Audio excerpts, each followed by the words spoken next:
कोरोनाको चाहिँ कहर आइरहेको बेलामा रामनवमीमा त्यो मूर्ति गर्नुको सट्टामा भेन्टिलेटरको व्यवस्था, अक्सिजनको व्यवस्था, तपाईँको हस्पिटलको व्यवस्था, आइसोलेसनको व्यवस्था गरेको भए त आज जनता बाँच्थ्यो नि। बुझ्नुभयो? त्यसकारण त्यो काम गर्नु ठिक छैन भने होइन, त्यो काम गर्नको लागि पनि समय उपयुक्त हुनुपर्छ। जब दुनियाँ तपाईँको चाहिँ महासङ्क्रमणको चाहिँ तपाईँको चाहिँ आराफतभरि एउटा चाहिँ तपाईँको चाहिँ आतङ्कमा छ, राज्य चाहिँ तपाईँको चाहिँ राम मन्दिर चाहिँ राम र चाहिँ सीताको मूर्ति गरेर चाहिँ तपाईँको चाहिँ गर्नु भनेको चाहिँ जनताको स्वास्थ्यमाथिको खेलबाड। जो सत्ता, जो आफूलाई गणतान्त्रिक सत्ता भन्छ, जो आफूलाई जनताको सरकार भन्न पछि पर्दैन, जनताको नाम हजारौँ पटक इतिहासमा सबभन्दा बढी लिने राज्यमा पुगेका यी शासकहरू आज जुन यिनका कुकृत्यहरू तपाईँको देखिएको छ, यसले एउटा देशमा चाहिँ नैराश्यता, एउटा अस्थिरता पैदा गरेको। मूर्ति महत्त्वपूर्ण, मूर्तिको लागि तपाईँको चाहिँ उहाँहरूलाई जति पनि गाडी हुने, अनि त्यसपछि आमसभा गर्नलाई जति पनि गाडी ल्याउन मिल्ने, हजारौँ गाडी त तपाईँको लस्कर देखियो नि। आज जनता घरमा पुग्नको लागि चाहिँ खै व्यवस्था, किन पैदल हिँड्नु परिरहेको छ? तपाईँले प्रश्न गर्नुभयो नि भर्खर कि थानकोटबाट चाहिँ लस्कर देखिन्छ, त्यो कुरो राज्यको कुरा होइन हो। यिनै कुराहरू चाहिँ राज्यको चाहिँ गल्तीहरू औँल्याउने चाहिँ तपाईँ हाम्रो कर्तव्य हो। त्यो कुरा हामी गरिरहेको छौँ। संवेदनशील छु भन्नु र संवेदन हुनुमा फरक कुरा छ, बुझ्नु भएन? विकासको शिलान्यास गर्नु र विकास निर्माण हुनुमा फरक कुरा छ। राज्यले नारा दियो, भ्रम छर्यो, जे पनि गर्छु भन्छ, केही पनि गर्दैन। गर्छ एउटै कुरा के भने भ्रष्टाचार, जनताको राज्यको लुट्ने काम बाहेक केही पनि गरेको छैन। बुझ्नुभयो? त्यसकारण उनीहरूले चाहिँ राष्ट्रिय दायित्वबाट च्युत भएको हुनाले हामीले यो सत्तालाई विस्थापित गर्ने हामी आन्दोलन छेडेका हौँ।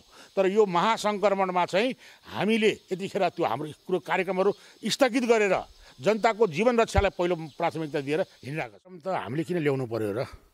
तपाईँको प्रधानमन्त्रीले नै ल्याउनु भएको छ। एकातिर कोरोनाको चाहिँ लकडाउन गरिरहनु भएको छ, अर्कातिर चाहिँ मूर्तिको राजनीति गरिरहनु भएको छ, कुर्सीको राजनीति गरिरहनु भएको छ। त्यो काम प्रधानमन्त्रीको। आदरणीय दर्शकहरू, यतिखेर हाम्रो बिचमा हुनुहुन्छ पुनरुत्थानवादी शक्तिका प्रमुख संयोजक तथा राष्ट्रिय जनआन्दोलन परिचालन समितिका पनि प्रमुख संयोजक रहनुभएका शेखरजङ रायमाझी। स्वागत छ यहाँलाई। धन्यवाद, नमस्ते। के छ खबर, हालचाल? ठिकै छु। अनि यहाँहरूको त अहिले कार्यक्रम सेलाएको हो या सुस्त हुनुभएको, के छ अहिले? यतिखेर त अब लकडाउनको कुरो छ।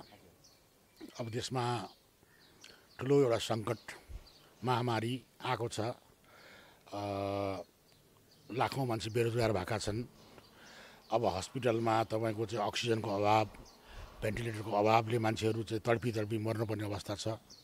र यो सङ्कटको घडीमा अब हामीले चाहिँ राजनीतिभन्दा पनि अब यिनै उद्धारहरू, समाजसेवाहरूको काममा हामीहरूले ध्यान दिइरहेका छौँ।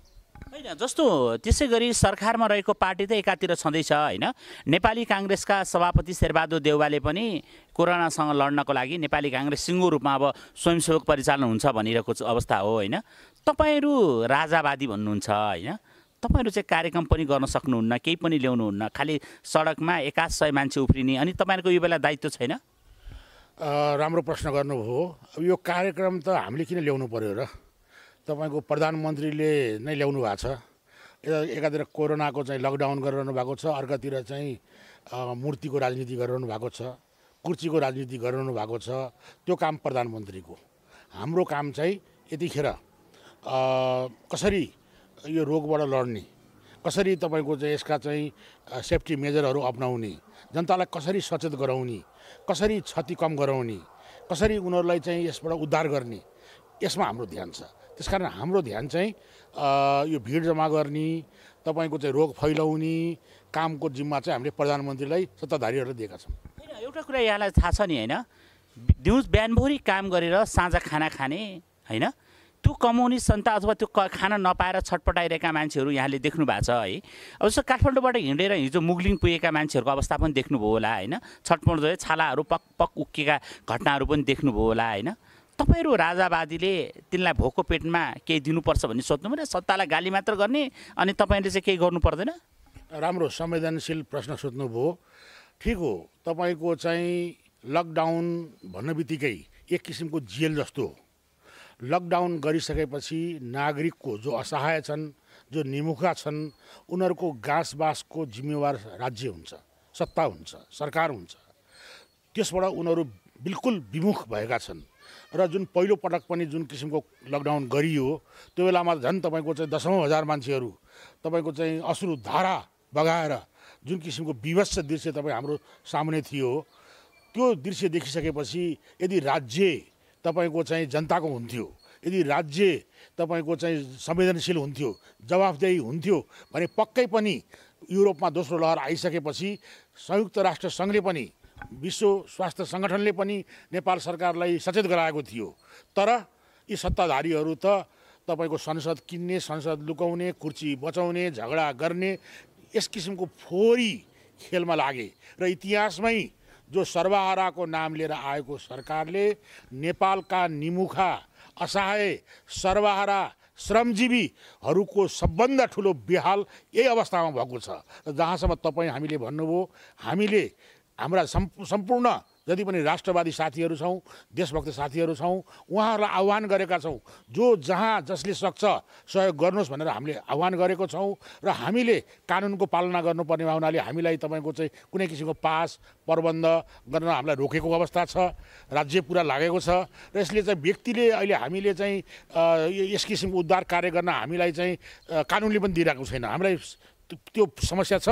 तर पनि जो जस्तो हामीले सक्छ गर्नुपर्छ भनिरहेका छौँ र कतिपय साथीहरूले हाम्रा साथीहरूले तपाईँका ठाउँ ठाउँमा खानाहरू खुवाइरहेका छन्, सक्दो पुग्दो काम गरिरहेका छन्। तर यो जनताको जीव धन जीवन रक्षाको ग्यारेन्टी गर्छु भनेर नै सरकारमा पुगेका हुन्छन् पार्टीहरू। तर उनीहरूको पहिलो काम हो, उनीहरूले चाहिँ आफ्ना सुख सुविधा छोडेर जनताको चाहिँ तपाईँ सेवकको रूपमा उनीहरू आउनुपर्ने हो। यो तपाईँको चाहिँ परम्परा हो, यो भनेर आएका छन्, उनीहरू चाहिँ प्रतिबद्धै छन्। तर अहिले जो सत्ता, जो आफूलाई गणतान्त्रिक सत्ता भन्छ, जो आफूलाई जनताको सरकार भन्न पछि पर्दैन, जनताको नाम हजारौँ पटक इतिहासमै सबभन्दा बढी लिने राज्यमा पुगेका यी शासकहरू आज जुन यिनका कुकृत्यहरू तपाईँको देखिएको छ, यसले एउटा देशमा चाहिँ नैराश्यता, एउटा अस्थिरता पैदा गरेको छ। जस्तो आजदेखि काठमाडौँमा तपाईँहरूकै नजिक रहेको विश्व हिन्दू युवा सङ्घ अन्तर्राष्ट्रिय समितिले पाशुपत क्षेत्रबाट गाई गोरु बाँदर कुकुर परेवालाई दाना वितरण सुरु गरेको छ होइन, तपाईँहरू अवगत पनि हुनुहुन्छ। गर्नेलाई त सरकारले रोकेको छ भन्न मिल्छ र संस्थाहरू त आए त अब अगाडि, तपाईँहरू पनि आउनुपर्ने होइन? होइन, राम्रो प्रश्न गर्नुभयो।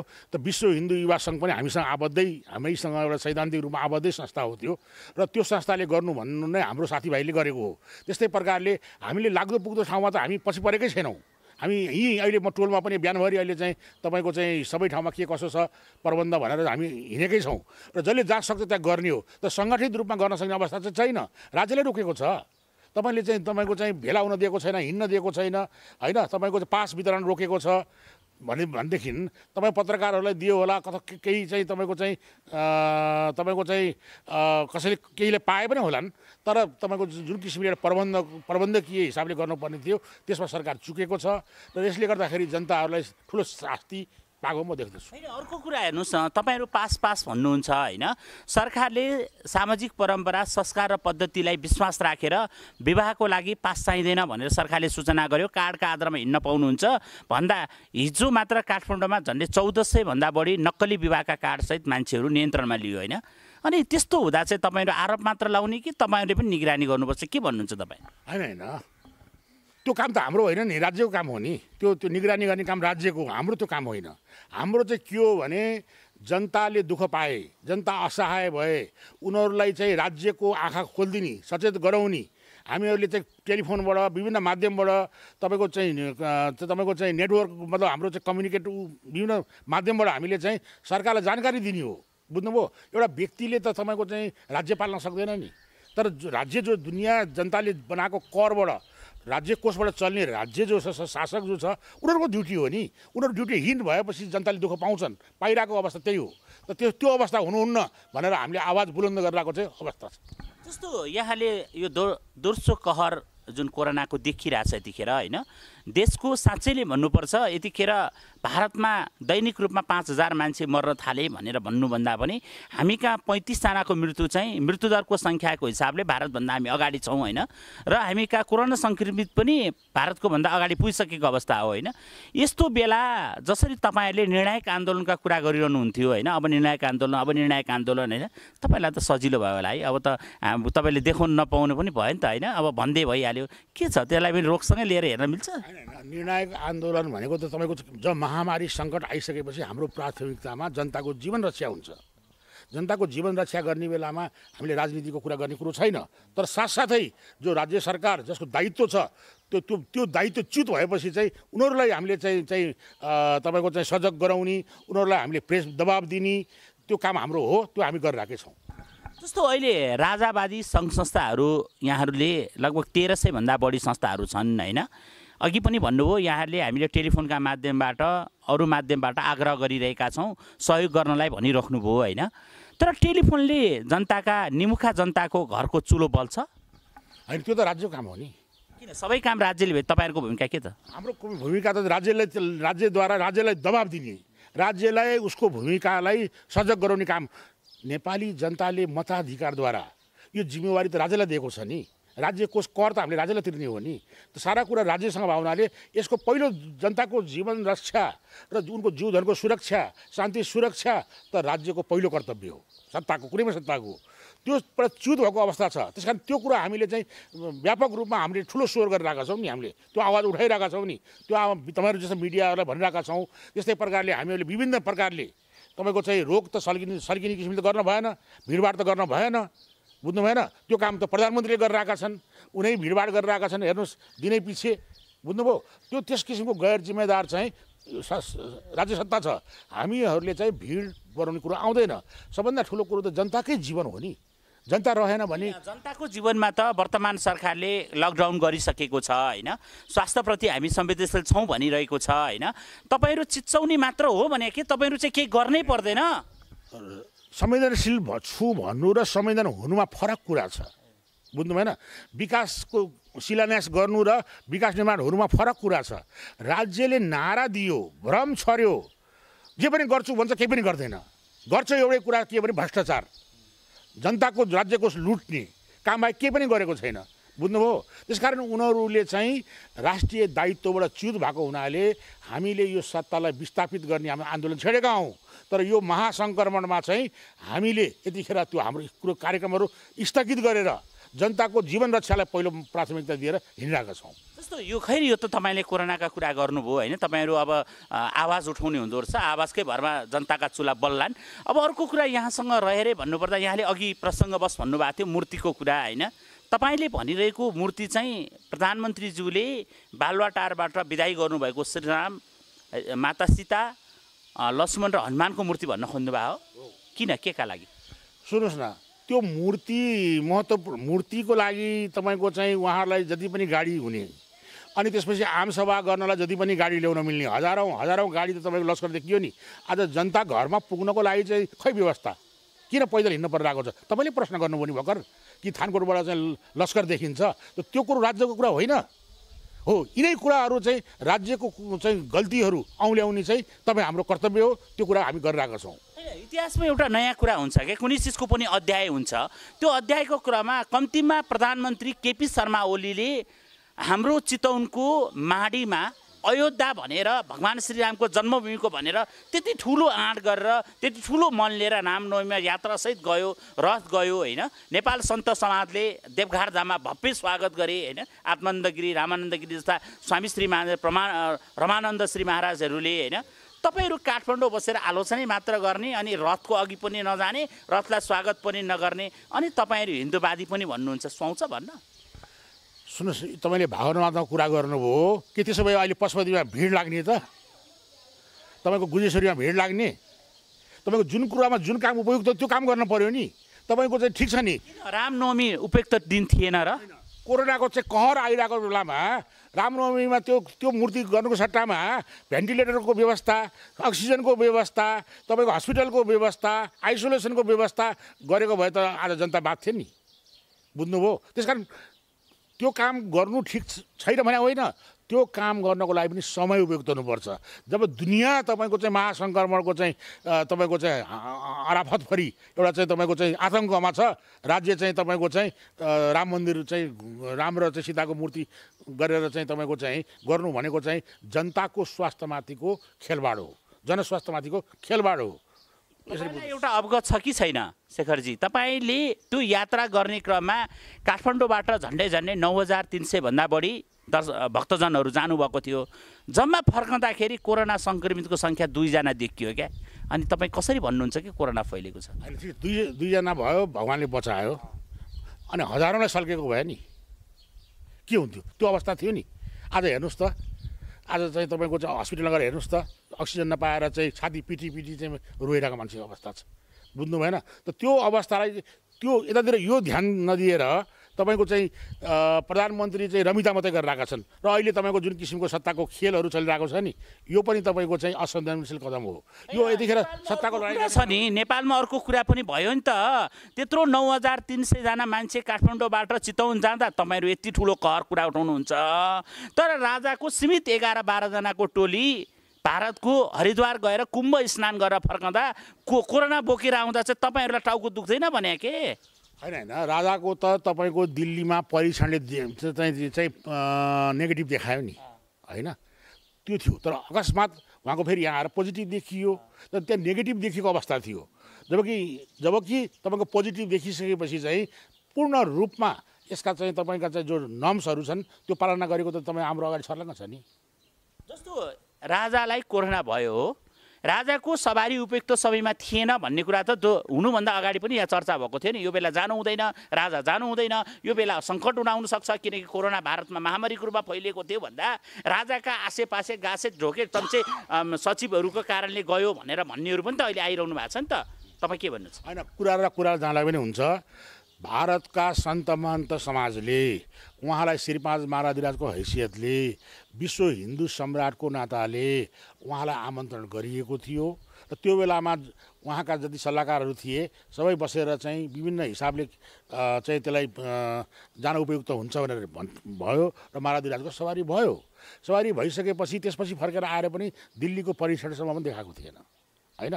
त्यसपछि देखायो त त्यसले के देखाउँछ भन्नुहोला भने अब तपाईँको चाहिँ त्यो चाहिँ महाराधिराजको व्यक्तिगत इन्ट्रेस्टभन्दा पनि एउटा चाहिँ संस्थागत रूपको आमन्त्रणले गर्दाखेरि त्यो जान बाध्य हुनु पऱ्यो। र त्यो जाँदाखेरि त्यसले एउटा चाहिँ के छ भन्नुहोला भने विश्वमै नेपालको एउटा चाहिँ जुन स्वाभिमान छ, यसको गौरव छ र एउटा हिन्दुत्वको जो महत्त्व छ र जो क्रिस्चियनिटीले चाहिँ जुन हिन्दूको उप जो एउटा चाहिँ प्रकोप जुन एउटा चाहिँ तपाईँको हस्तक्षेप गरिरहेको छ त्यसको विरुद्धमा अन्तर्राष्ट्रिय जनमत सिर्जना गर्ने हिसाबले त्यहाँ काम भयो र त्यो हिसाबले चाहिँ फाइदाजनक छ। र उहाँलाई जो कोरोना पछि चाहिँ देखियो त्यसकारण उहाँलाई कोरोनाबाट मुक्ति मिलोस् भनेर हामी सारा नेपालीले आज प्रार्थना गरेको अवस्था छ। जस्तो श्री 5 महाराजाधिराज ज्ञानेन्द्र र श्री 5 बडा महारानी कोमल, होइन? र अहिले हुँदा उहाँहरूका सुपुत्री प्रेरणालाई पनि कोरोना देखिसकेको अवस्था, उपचार पनि भइरहेको। यसमध्येमा अहिले पूर्वरानी कोमलको अवस्था चाहिँ अलिकति निराशाजनक नै छ भन्ने कुरा पनि आइरहेको छ, होइन? यतिखेर तपाईँले जसरी स्वास्थ्य लाभको कामना गर्नुभयो, होइन, यस्ता कमजोरीहरू जसले कतिपय कुरा हुन्छ भारतमा राजकीय सम्मान भयो भएन त्यो भोलिका इतिहासले विश्लेषण गरौँला। जति तपाईँले भनिरहनु भएको छ त्यति कुरो होइन, होइन? अब यी कुराहरू भोलिको लागि विश्लेषण गर्ने आधारहरू बन्लान्। तर पनि राजाले यस्तो अनुपयुक्त समयमा राजालाई भारत लाने क्रममा कहीँ न कहीँ त्रुटि भएको हो नि। जुन बेला महाराधिराजको भारत सवारी थियो त्यो बेलामा भारतमा पनि लकडाउन थिएन, यस किसिमको प्रकोप आइसकेको थिएन। मुम्बईमा लकडाउन भइसकेको थियो, दिल्लीमा राति कर्फ्यू लागिसकेको थियो। अब तपाईँ त्यसै गरी हरियाणामा कर्फ्यू थियो, वहाँ जानुभएको राज्यमा पनि राति 10 बजेदेखि 5 बजेसम्म कर्फ्यू आदेश थियो। भनेपछि कोरोनाको प्रकोप त बढिसकेको थियो नि त। त्यो सतर्कता चाहिँ अप्नाइरहेको थियो, तर एउटा अन्तर्राष्ट्रिय रूपमा जुन किसिमको अलर्ट थियो नि त्यो भएको थिएन र अनुमति थियो। अनुमति लिएरै भारत सरकारले अनुमति दिएरै गएको हो र चाहिँ त्यो नियमको चाहिँ अवहेलना गरिएको होइन। र अब तपाईँको संजोग मान्नुहोस् न, अब भयो है, त्यसपछि अब त्यसबाट चाहिँ महाराधिराजको चाहिँ स्वास्थ्यको लागि चाहिँ मैले तपाईँलाई सारा नेपालीको जनता हामी पनि चिन्तित छौँ। राजाको शीघ्र स्वास्थ्य लाभ होस्, राजालाई सकुशल रूपमा नेपालको अन्तिम राजा भनिरहेका छन् केहीले भने पनि, जेसुकै भए पनि नेपालमा राजा छन् भन्ने बाटो बनोस् भन्ने हामी पनि कामना गर्छौँ। उहाँको शीघ्र स्वास्थ्य होस्, रानीका होस् र उनका सुपुत्री प्रेरणाको पनि होस्। तर समय उपयुक्त थिएन भन्ने कुरामा त मान्नुपर्छ नि दाजु। जानमा चाहिँ अर्को एउटा कारण के थियो भने बडा महारानी सरकारको स्वास्थ्य चाहिँ राम्रो थिएन पहिलेदेखि नै। उहाँको लिभरको प्रब्लम पनि थियो र उहाँलाई चाहिँ दिल्लीमा उपचार गर्नुपर्ने अब आवश्यकता पनि थियो, त्यसलाई पनि मध्यनजर राखेर गएको हो, बुझ्नुभयो। र अहिले पनि तपाईँको चाहिँ बडा मानिस सरकारको अब त हेर्नुहोस् न, गोली लागेको शरीर होइन, त्यत्रो छिया भएको शरीर हो नि, त्यसले गर्दाखेरि यतिखेर उहाँलाई अरूको तुलनामा बढी च्यापेको छ र यसको लागि चाहिँ म दुःखी छु होइन। र उहाँको स्वास्थ्य चाहिँ राम्रो होस् भनेर म पनि भगवान्सँग प्रार्थना गर्दछु। र साथसाथै तपाईँको चाहिँ अब हेर्नुहोस्, हुने कुरा भइसक्यो, बुझ्नुभयो। अब यसलाई तपाईँको हो, अब हामीले चाहिँ उहाँको चाहिँ स्वास्थ्य लाभको कामना बाहेक हाम्रो हातमा अहिले केही पनि छैन। र जहाँसम्म यतिखेर यो देशमा जुन किसिमको चाहिँ कोरोनाको एउटा महासङ्क्रमण छ, त्यो महासङ्क्रमणलाई चाहिँ राज्यले उपयुक्त ढङ्गले यसलाई चाहिँ हल गरोस्, लागोस् भनेर हाम्रो सुझाव छ। एकदमै महत्त्वपूर्ण समय दिनुभयो। यहाँले सुझावकै भरमा कोरोनासँग लडाउनु छु भन्ने सोच बनाउनु भएको छ। सेवामूलक कार्य पनि राज संस्थावादीहरूमा मन पलाओस्, हामी यही कामना गर्दै समय दिनुभयो, यसको लागि धन्यवाद। हस्, यहाँलाई पनि धन्यवाद छ।